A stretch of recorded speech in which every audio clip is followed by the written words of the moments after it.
今回は昔ながらの知恵2つの認知症の予防方法をご紹介いたします。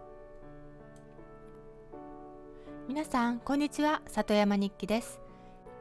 認知症に関するニュースが10月13日にあり、アルツハイマー型認知症の発症に歯周病が関係している可能性があるということが発表されました。そのニュースの内容をまとめました。まとめの後に予防法をご紹介いたします。アルツハイマー型認知症の発症に歯周病が関係している可能性があることが分かりました。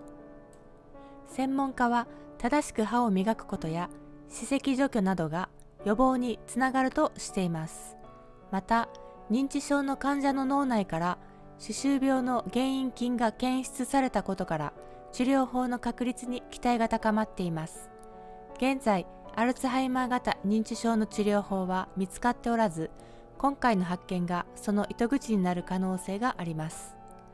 九州大学の研究チームがマウスによる実験を行いました。マウスに歯周病の原因菌を3週間連続で投与した結果、マウスの脳内にあるアルツハイマー型認知症を引き起こすタンパク質、アミロイド β が10倍に増え、記憶力が低下しました。実験の結果から歯周病患者の歯茎に生じたアミロイド β が血管を通して体内に侵入し、脳内に蓄積されて記憶障害などを引き起こす可能性があるということです。研究チームは認知症の発症や悪化を防ぐ薬の開発につなげたいとしています。口の中でアミロイド β が生み出されるとは驚きました。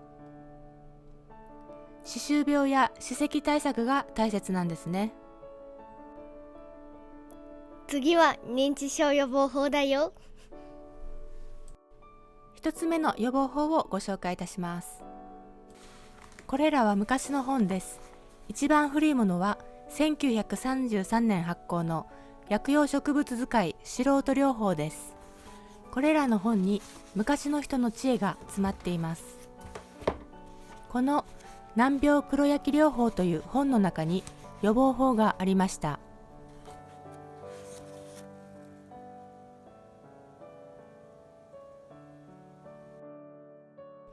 ナスの黒焼き、食用のナスが種々の病気に薬効あることは古来我が民間に伝えられているが、その中でも佐の諸病に特効ありというナスのヘタを黒焼きにして塗ると口中の粘膜または舌のただれがよく治る。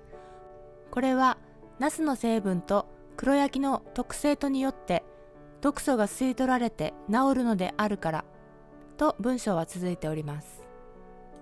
ナスのヘタの黒焼きがお口トラブルに効くということが分かりました。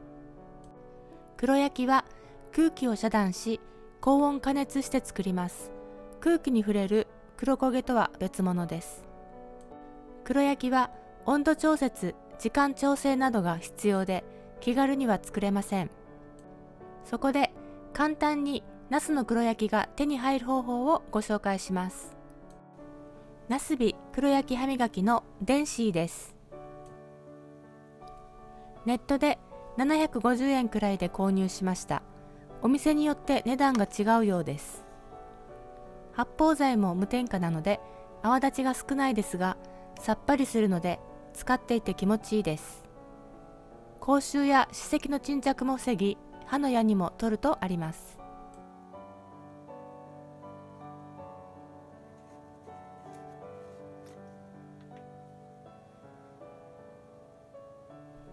真っ黒なので洋服を汚さないように注意してください。このくらいの量でも十分磨けます。2つ目の予防法をご紹介いたします。柿渋うがいです。柿渋は塗料用と飲料用と別ですので、飲む柿渋でうがいをします。柿渋の殺菌・殺ウイルス効果を利用したうがい法です。コップ1杯に 5ml を薄めて使います。木から落ちた銀杏のような匂いですが慣れてきます。使い続けている方は歯医者さんから褒められた歯茎が締まってきたというのを聞きます。昔ながらのお口ケア法いかがだったでしょうか。2つの方法を生活に取り入れて認知症を予防できたらいいですね。ご視聴いただきありがとうございました。薬草活用野菜、果物、山菜を長く楽しむをお届けしていきます。チャンネル登録していただけると励みになります。